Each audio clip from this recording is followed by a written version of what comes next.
Live and local with coverage you can count on. This is WNEM TV5 News at 11. Oh, I like the warm weather. Really like the warm weather.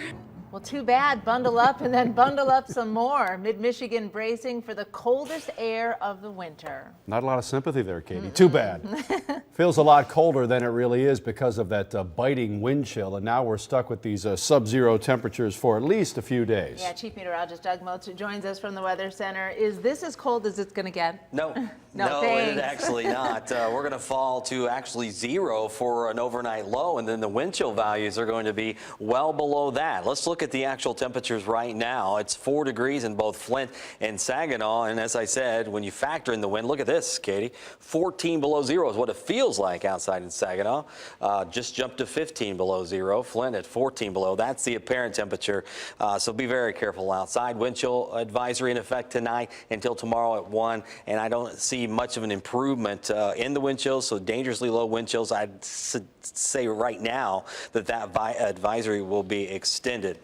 We mentioned that this is not going away anytime soon. Daytime highs will climb from a whole 9 degrees tomorrow into the teens on Tuesday and Wednesday. So simply put, guys, this is just not the kind of weather you want to be outside in. And if you have to limit your time. Don't stay out for very long at all because it's dangerously cold. Bundle up. Absolutely. All right, thank you. All right, and tonight many of you cranking up the heat, but not everyone has the means to make it through this cold. TV5's Andrew Keller tells us, however, one community is stepping in to help. He's live and local with that tonight in Flint. Andrew. Sam, I tell you what, it's not nice to be outside right now. In fact, I wish there was a green screen that could superimpose me looking like I'm outside. Of course, you heard the wind chills. They're dangerously low tonight, and as you can imagine, trying to spend the night outside would be almost nearly impossible. Well, that could have been the case for some people that we met tonight, but they're thankful that there was a warm place for them to go. Call it an Arctic blast. I don't like it. Or call it just exactly what it is, stinking cold. Oh, it sucks. Whatever you call it, chances are if you ventured out tonight, you didn't dilly-dally outside. And of course, spending the night outside never even crossed your mind. But for some, getting through the night is a real question. And tonight, these men and women are counting their blessings. If this wasn't here, people would be frozen. Marquavis Overton says it's a real possibility he could have died tonight if he was forced to sleep outside. But thanks to the Holy Angels Warming Center near downtown Flint, he'll be safe.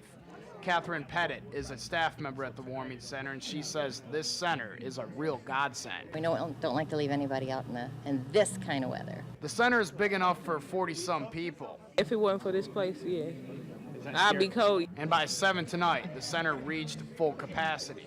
It's good to be in the warming center right now. Warmer in here than it is outside. It's good in here. And that's all that matters. All that matters. And as the temperature continues to drop, the men and women who have nowhere to call home call Holy Angels Warming Center home sweet home. And it's also important to note that the Holy Angels Warming Center is open through the end of March. So if you're looking for a warm place to go, or if you know somebody who needs a warm place to go, we have more information about this center listed on our website. That's WNEM.com. For now, live and local in downtown Flint, I'm Andrew Keller, WNEM TV5. All right, Andrew, thank you. Get inside. A few things to keep in mind as the temperatures dip. Elderly people, as well as the young, are most susceptible to hypothermia. And if you're out in the cold for any length of time, be on the lookout for white or grayish skin and also numbness. That could be an early sign of frostbite. And don't forget your four-legged friends as well. Make sure to bring them in and get all the ice and snow off their paws as well when you do bring them in. Developing news, firefighters had a difficult time putting out a barn fire in Bay City that eventually spread to a house. It happened this afternoon on South Euclid in Bay City. There were no fire hydrants, so crews had to truck in water. And since there was only one dirt road to get to the scene, officials weren't letting anyone in or out. No word on how it started. Nobody was hurt. More local news tonight. For the second time in less than a week, we are telling you about a woman who was held captive and escaped. This latest case is out of Gladwin County, and a suspect is in custody. Saturday, deputies found a woman with a gunshot inside a home in Hay Township. She told investigators that she had been held captive for 5 days at a different home nearby. She got free, called police, and then led them to the suspect. She's a model of never give up. Things did not look good for her early on, but she didn't give up. The suspect could be arraigned tomorrow on attempted murder charges. The victim is in critical condition. 2 children will be honored for their roles in saving the life of an abducted CMU student last week. The Isabella County Sheriff will present 14-year-old James Person and his sister Aislinn with life-saving awards next month.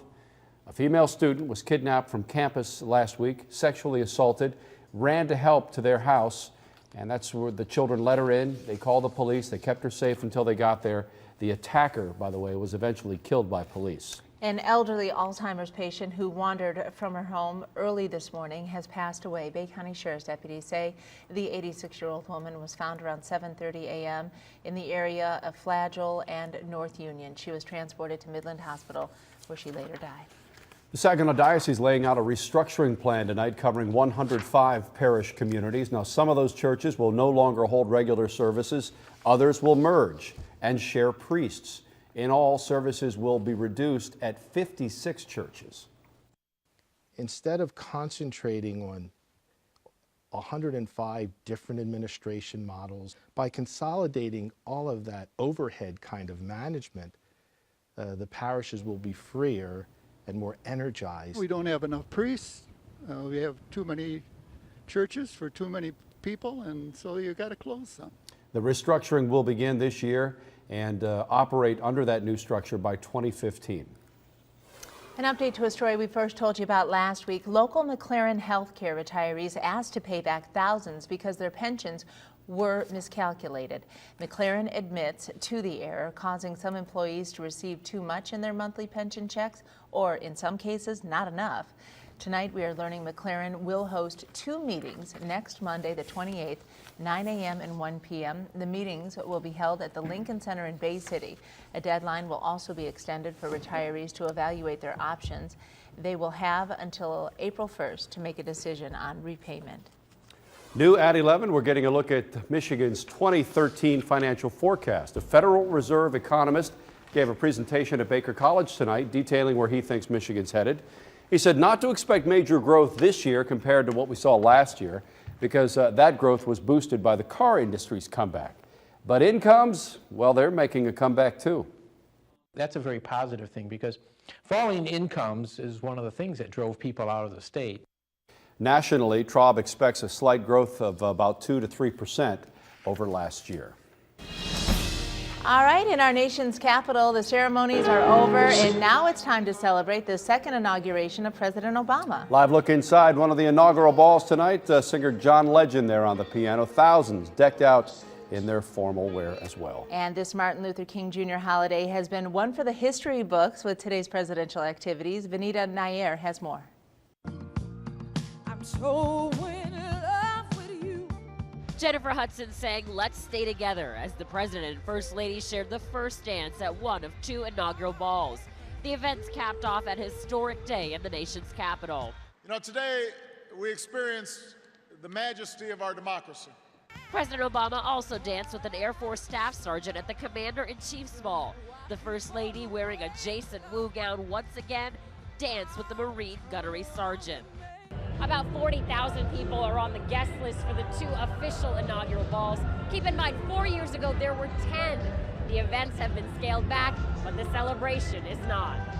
The highlight of the day came hours earlier, just before noon. The president put his hand on Bibles owned by President Lincoln and Dr. Martin Luther King Jr. and recited the oath of office. So help me God. Congratulations, Mr. President. Standing before the crowd of hundreds of thousands, President Obama spoke about inclusion, cooperation, and hope. You and I, as citizens, have the obligation to shape the debates of our time, not only with the votes we cast, but with the voices we lift in defense of our most ancient values and enduring ideals. As he was leaving the Capitol steps, the president paused to take in the spectacle. "I'll never see this again," he said, before continuing to the parade. The Obamas walked part of the route to the White House, then took their place in the reviewing stands. Vanita Nair, CBS News, Washington. And the final inaugural event is tomorrow morning. The Obamas and the Bidens will attend a prayer service at the Washington National Cathedral. Hundreds of thousands of people from all over the country traveled to Washington, D.C. for all these activities, these inaugural activities. A Saginaw County resident was among them. Jamie Forbes, the president of the Saginaw Area Democratic Club, she sent us these pictures from the National Mall today. We'd like to thank Jamie for that. And we want to hear from you. What was your favorite highlight from this inauguration? Tell us on your Facebook page, or you can email us, wnem@wnem.com. WNEM TV5 News next. This is the kind of weather when you want to heat up your car outside before getting inside. But what if that could get you a fine? Find out who's cracking down. And after the Manti Te'o fiasco, you'll want to hear our story about the latest online dating scam. It could save you some headache and heartbreak down the road. And instead of taking the day off, local students are using MLK Day to keep the dream alive. Next.